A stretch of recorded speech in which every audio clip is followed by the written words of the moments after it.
Hello friends, કેમ છો બધા? હું છું વર્ષા. વેલકમ ટુ વર્ષ કિચન. તમે જો હજુ સુધી ચેનલ પર નવા છો અને મારી રેસિપીઝ જોઈ રહ્યા છો તો તમને રેસિપીઝ ગમે તો વધારે સુપર હેલ્ધી, ટેસ્ટી અને ઇઝી રેસિપીઝ જોવા માટે મારી યુટ્યુબ ચેનલ વર્ષ કિચનને સબસ્ક્રાઇબ, લાઇક અને શેર કરજો અને બાજુમાં આપેલા બેલ આઇકન પર ક્લિક કરજો જેથી તમને આવનારા દરેક નવા વિડીયોઝની નોટિફિકેશન મળતી રહે. Thank you for watching and stay healthy. કોને કોને બહુ જ ભાવે છે કંટોલા તમારામાંથી, અને કોણે કોણે 4 થી 5 વખત કંટોલા બનાવીને ખાઈ પણ લીધા છે. આજે હું આ ત્રીજી વખત કંટોલાની સબ્જી બનાવી રહી છું, કંટોલાનું શાક. આજે આપણે એકદમ સહેલી રીતે માત્ર 10 જ મિનિટમાં બની જાય ને એવા શાકની રેસીપી જોઈશું, અને એ પણ એકદમ ખાવાની મજા પડી જાય ને એવું ચટાકેદાર શાક બનશે.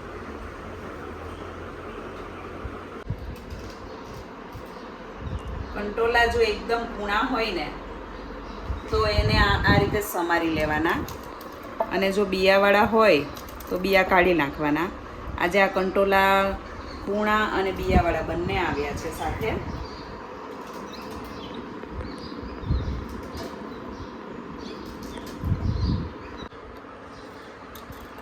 જો આ એકદમ કૂણા કંટોલા છે.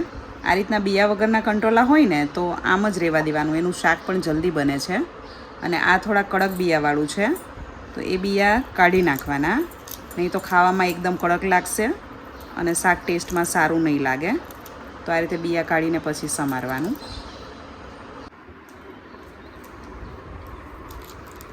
જો આ રીતના લાલ બિયા હોય ને તો બિયા કાઢી નાખવાના. બિયા એકદમ કડક છે. બિયા જો શાકમાં કડક બિયા આવી જાય ને તો શાક નથી સારું લાગતું અને શાક કૂક પણ નહીં જલ્દી થાય.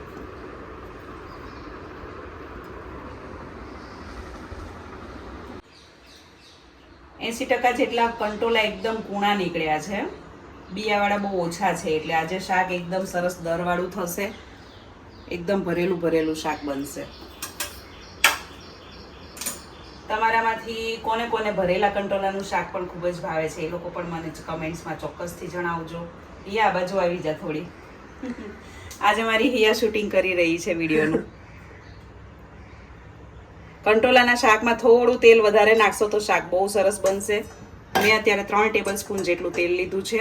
શીંગ તેલમાં શાક બનાવશો તો સ્વાદ 100 ગણો વધી જાય છે.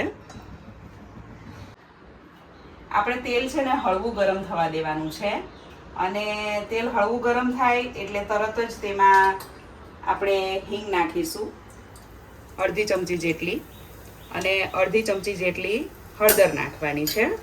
અને આમાં બીજો કોઈ વઘારમાં રાઈ જીરું કશું જ નથી નાખવાનું, સીધા જ આપણે કંટોલા નાખી દઈશું.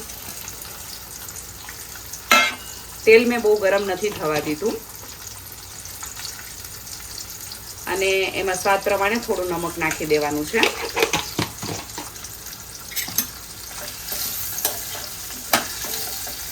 આ શાક બનાવવાની મારા દાદીની રીત છે. આજે હું મારા દાદીના રીતે આ શાક બનાવી રહી છું.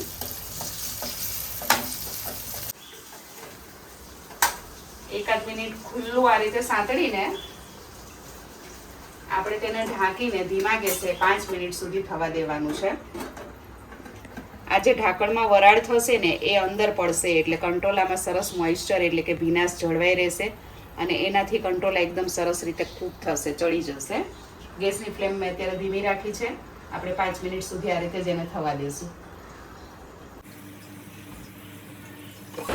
2 થી 3 મિનિટ થાય એટલે વચ્ચે એક વખત ખોલીને આ રીતે વરાળ પાડીને શાકને ચમચા વડે એક વખત સરસ રીતે ફેરવી લેવાનું, એટલે બધી બાજુથી એક સરખા કંટોલા એટલે કે કંકોડા સરસ રીતે કૂક થાય, ચડી જાય. ફરીથી ઢાંકીને થવા દઈશું.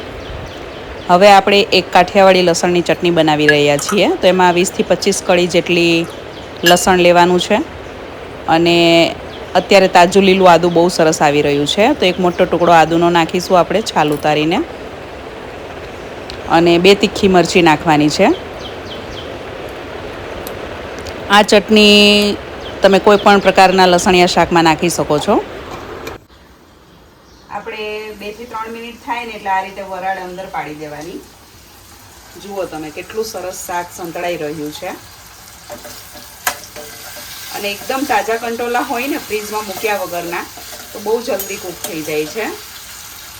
અને એકદમ કોરું કોરું નહીં થાય. આ રીતે તમે ઢાંકીને કૂક કરશો ને એટલે આમાં જે વરાળ પડશે ને એને લીધે શાક એકદમ સરસ મોઇશ્ચરવાળું થશે, લચકા પડતું થશે. જનરલી કાઠિયાવાડી લસણની ચટણી છે એમાં માત્ર લસણ, મીઠું અને લાલ મરચું જ નાખવામાં આવે છે, પરંતુ હું થોડું આદું અને લીલું મરચું પણ નાખું છું, કેમ કે અમારા ઘરમાં કાશ્મીરી લાલ મરચું પાવડર વપરાય છે જે તીખું ઓછું હોય છે. અને શાકમાં કે કોઈ પણ એવી વાનગીઓ જે બનાવતા હોય જેમાં આપણે લસણની ચટણીનો ઉપયોગ કરતા હોય તો થોડું લીલું મરચું અને આદું નાખ્યું હોય ને તો આ ચટણીનો સ્વાદ વધી જાય છે આ ચટણી નાખવાથી, અને તીખાશ પણ સરસ પ્રમાણસર આવે છે. તો આપણે પહેલાં આ રીતે લસણ, લીલું મરચું અને આદું વાટી લઈએ. વાટેલા આદુ મરચાં લસણને આપણે એક વાસણમાં કાઢી લેશું. અત્યારે હું વધારે પ્રમાણમાં ચટણી બનાવી રહી છું, જેથી 10 થી 15 દિવસ ફ્રીજમાં સ્ટોર કરીને આપણે કોઈ પણ શાક રેગ્યુલર બનાવતા હોય તેમાં યુઝ કરી શકાય. અને કંટોલાને વચ્ચે વચ્ચે આ રીતે ચમચા વડે ફરાવતા રહેવાનું. 7 મિનિટ જેવો સમય થઈ ગયો છે અને 50% જેટલા કંટોલા સરસ રીતે ચડી પણ ગયા છે. તેલનું પ્રમાણ વધારે છે અને ઢાંકીને કંટોલા કૂક થઈ રહ્યા છે એટલે જલ્દી ચડી જશે. વાટેલા આદુ મરચાં લસણમાં અત્યારે હું એકદમ મીડિયમ તીખું કાશ્મીરી લાલ મરચું પાવડર નાખી રહી છું, 2 ટેબલ સ્પૂન જેટલું. 1 થી 1.5 ટેબલ સ્પૂન જેટલું ધાણા જીરું પાવડર નાખવાનું અને સ્વાદ પ્રમાણે નમક ચડિયાતું નાખવાનું છે. મીઠું નાખવાથી જ આ ચટણી 15 થી 20 દિવસ સુધી ફ્રીજમાં સ્ટોર કરી શકાય છે અને પ્રિઝર્વેટિવનું કામ કરે છે. નમક સરસ રીતે સ્ટોર થાય છે. આ મારું કાશ્મીરી મરચું છે અને જે તીખું એકદમ ઓછું છે એટલે હું વધારે નાખી રહી છું. જો તમારું મરચું તીખું હોય ને તો તમારે આમાં લીલું મરચું નહીં નાખવાનું અને લાલ મરચું તમારે તમારા ટેસ્ટ પ્રમાણે વધારે ઓછું નાખવું. આ બધું એકદમ સરસ રીતે મિક્સ કરી લેવાનું.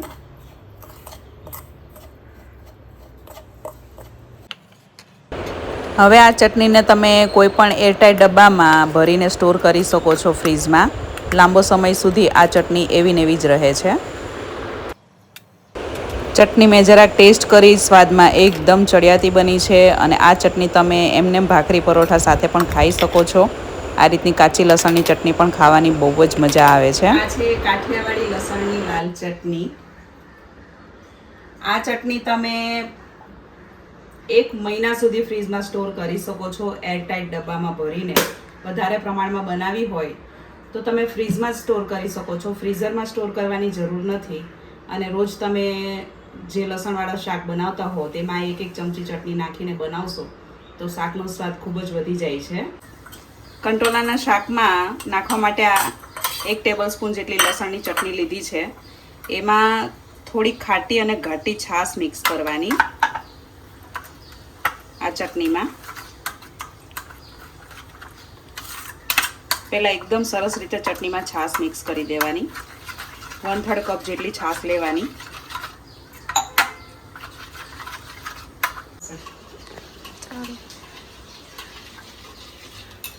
જુઓ તમે, શાક પણ એકદમ સરસ કૂક થઈ ગયું છે. કંટોલા સરસ ચડી ગયા છે. જો તમને એકદમ જ કડક કંટોલાનું શાક ભાવતું હોય ને તો આમાં સીધી જ લસણની ચટણી નાખીને 1 મિનિટ સાંતળીને શાકને ઉતારી લેવાનું. પણ થોડું રસાવાળું શાક ભાવતું હોય ને તો આ રીતે થોડી ઘાટી અને જાડી છાશમાં લસણની ચટણી મિક્સ કરવાની, ખાટી અને જાડી છાશ લેવાની.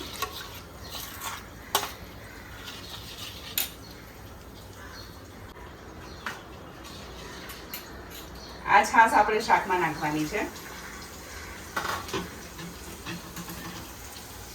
જો બાજરાના રોટલા સાથે શાક ખાવાનું હોય ને કંટોલાનું તો આ રીતે તમે છાશના રસાવાળું બનાવશો ને તો રોટલા સાથે ખાવાની બહુ જ મજા આવશે.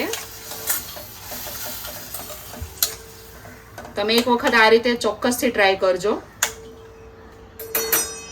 આ રેસીપી, આ રીત છે ને એ મારા દાદીની રીત છે અને મારા દાદી આ રીતે શાક બનાવતા હતા અને અમે રસાવાળું શાક રોટલા અને ખીચડી સાથે ખાતા હતા.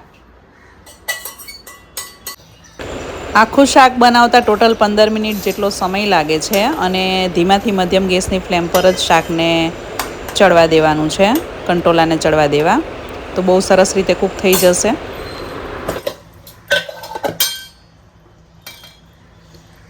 આમાં આપણે થોડું એક્સ્ટ્રા ધાણા જીરું નાખીશું અને થોડું હું લાલ કાશ્મીરી મરચું પાવડર એક્સ્ટ્રા નાખી રહી છું, જેથી શાકનો કલર બહુ સરસ આવે.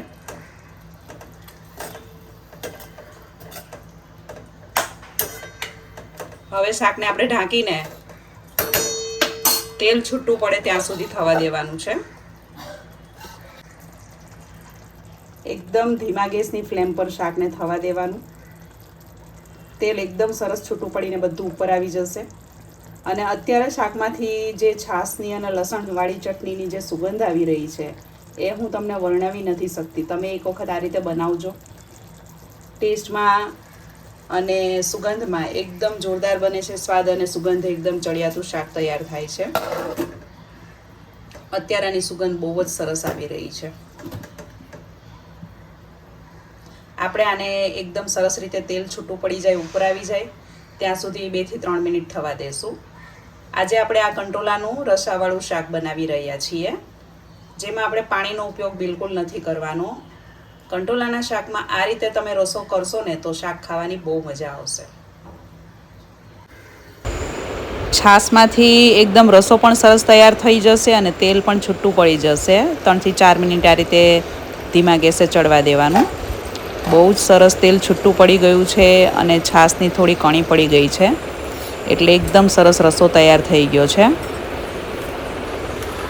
અને કંટોલા પહેલાં 10 મિનિટ સરખા ચડી જાય એટલે કે કૂક થઈ જાય ત્યારબાદ જ છાશને લસણની ચટણી મિક્સ કરવાના છે, તો શાક એકદમ સરસ તૈયાર થશે. શાક એકદમ સરસ ચડી ગયું છે. કંટોલા એકદમ સરસ કૂક થઈ ગયા છે.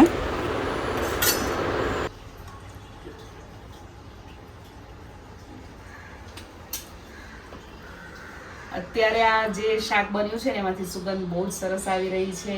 અને કોને કોને દેશી શાક લસણિયા છાશવાળા બહુ જ ભાવે છે એ લોકો મને કમેન્ટ્સમાં જરૂરથી જણાવજો.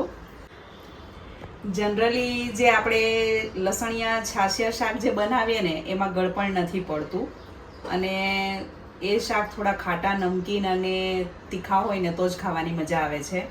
પરંતુ તમે તમારા ટેસ્ટ પ્રમાણે આમાં સુગર અથવા તો ગોળ જરાક એવું નાખી શકો છો ટેસ્ટને બેલેન્સ કરવા માટે. અમને ગળપણવાળા શાક નથી ભાવતા એટલે મેં નથી નાખ્યું.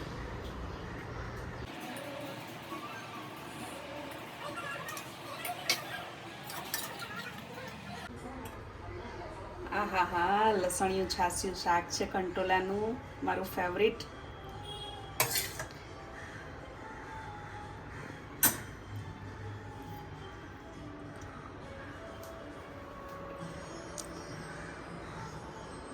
કોને કોને કંટોલાનું શાક બહુ જ ભાવે છે ખીચડી સાથે એ લોકો મને જરૂરથી કમેન્ટ્સમાં જણાવજો. અને આશા રાખું છું કે આજની રેસીપી તમને પસંદ આવી હશે. તમારા ઘરમાં કયા પ્રકારનું કંટોલાનું શાક બને છે એ પણ મને જણાવજો. આ રેસીપી કંટોલાના શાકની એક વખત ટ્રાય કરજો. આની પહેલાં પણ મેં ઘણા બધા કંટોલાના શાકની રેસીપી શેર કરેલી છે ચેનલ પર, જે તમે બધાએ ખૂબ જ પસંદ કરી છે. તો આજે મેં આ વર્ષો જૂની દાદીના નાનીની જે રીત છે એ રેસીપી તમારી સાથે શેર કરી છે. તો તમારામાંથી કોને કોને કંટોલાનું શાક ખૂબ જ ભાવે છે અને આજનો આ વિડીયો તમે કયા શહેરમાંથી જોઈ રહ્યા છો, કંટોલાનું શાક તમે શેની સાથે વધુ ખાવાનું પસંદ કરો છો અને કેવા પ્રકારનું કંટોલાનું શાક તમને ખૂબ જ ભાવે છે એ મને આજે કમેન્ટ્સમાં જરૂરથી જણાવજો.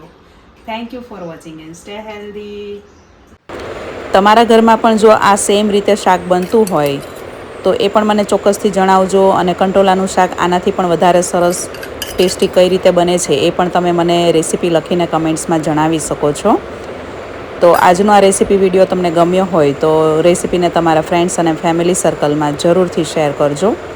અત્યારે આ ગરમા ગરમ કંટોલાના શાકને આપણે કોથમીર અને લીલી ડુંગળીના પાન નાખીને સર્વ કર્યું છે બાજરાના રોટલા અને ખીચડી સાથે. ફરીથી મળીશું આપણે વધુ એક નવી હેલ્ધી રેસીપી સાથે. આવજો.